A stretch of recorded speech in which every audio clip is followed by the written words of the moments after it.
It was just another busy afternoon at the cafe when a delivery man walked in, dressed in a simple uniform and carrying a package. The staff barely glanced at him, and a few customers exchanged knowing smirks. To them, he was just another face, someone they didn't think twice about. But as the man stood patiently at the counter, their casual dismissiveness started to shift. He wasn't flustered by the whispers or the sideways glances. There was something calm, almost confident about him. What they didn't know was that this delivery man wasn't who they thought he was. Behind the unassuming exterior lay a story no one in the room could have imagined. And when the truth came out, the entire room fell silent. Their reactions said it all. This was the moment everything changed. So, who was he really? And why did it leave everyone stunned? Let's dive in. As the delivery man stood at the counter, waiting for someone to acknowledge him, the staff continued with their conversations, barely making eye contact. A young barista finally walked over, her expression a mix of impatience and mild annoyance. "You're in the wrong place," she muttered, glancing at his package. A couple sitting near the window chuckled under their breath, their laughter cutting through the awkward moment. The man, however, didn't react. He simply smiled, calm and composed, like he knew something they didn't. What no one realized was that this wasn't an ordinary delivery. And this man, he wasn't just here to drop off a package. He took a moment to glance around the room, his gaze settling on a framed photo on the wall. That's when the first clue surfaced. His expression shifted slightly, just enough for someone paying attention to wonder what he was really here for. The room grew quieter as the delivery man's eyes lingered on the photo, a black and white image of the cafe's founder shaking hands with a prominent business figure. The barista, now slightly uneasy, tapped her fingers on the counter. "Do you need something else?" she asked, her tone sharper than before. The man didn't answer right away. Instead, he adjusted the package in his hands and finally spoke, his voice calm yet purposeful. "I'm just taking it all in," he said, nodding toward the photo. The barista blinked, unsure how to respond. Meanwhile, the couple by the window stopped laughing, their curiosity piqued. One of them whispered, "Do you think he knows the owner or something?" It wasn't an unreasonable thought. His calm demeanor and sharp focus hinted at a connection no one could yet place. Then, he placed the package on the counter. "This isn't just a delivery," he said, leaving everyone on edge. The man's words hung in the air, silencing the room. Everyone was now watching him, their earlier dismissiveness replaced by curiosity and unease. The barista hesitated, then glanced at the package on the counter. It was unremarkable, plain wrapping, no fancy labels, but something about the way he had placed it there made it feel heavier than it looked. "What do you mean?"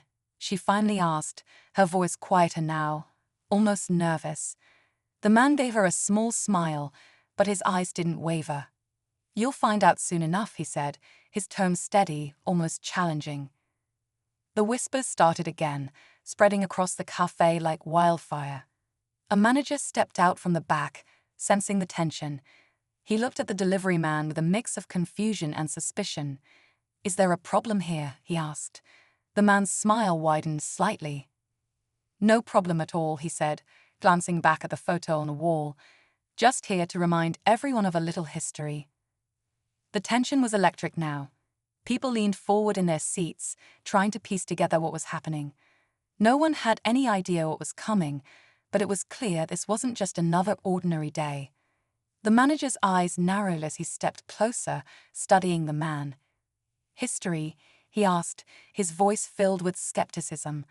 The delivery man didn't flinch. Instead, he pointed at the framed photo, the one everyone had walked past 100 times without a second thought.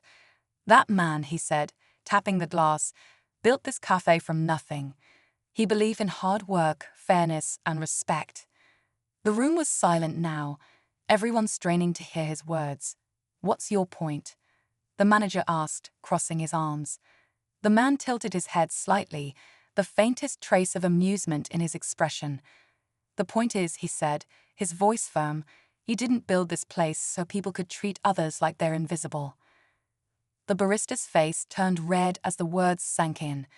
The couple by the window exchanged nervous glances, suddenly aware of their earlier laughter. But before anyone could respond, the man turned the package around, revealing a bold, familiar logo on the front. Gasps rippled through the room. It was the logo of a major corporation, the very company that now owned the cafe. "Now," he said, locking eyes with the stunned manager, "do you still think I'm in the wrong place?" The manager's jaw dropped as he stared at the logo on the package. Whispers rippled through the cafe, growing louder with each second. The barista shifted uncomfortably, her earlier confidence gone. The delivery man didn't wait for anyone to speak. He carefully opened the package, pulling out a sleek folder stamped with the same logo. Inside was a document with a bold title: **Countership Agreement. **. The crowd fell silent again. "I'm not just some delivery guy," he said, his voice steady but sharp. "I'm the son of the man in that photo, the founder of this cafe. And as of last week, I finalized the deal to buy back what my father built." He placed the document on the counter and straightened up, his presence commanding. "I'm here to ensure this place reflects his values again, starting now." The manager froze, his face pale. "Wait, you're the new owner," he stammered. The man gave a small nod, his expression unreadable. "That's right," he said. Then, turning to the staff and customers, he added, "Respect isn't optional. It's the foundation of everything. My father built this place on kindness, and that's how it's going to stay." Just when it seemed the moment couldn't be more shocking, the man glanced at the barista. "And to answer your question," he said calmly, "no, I'm not in the wrong place, but I think some of you might be." The weight of his words hung in the air, leaving everyone stunned. The room was silent, the weight of the moment settling over everyone.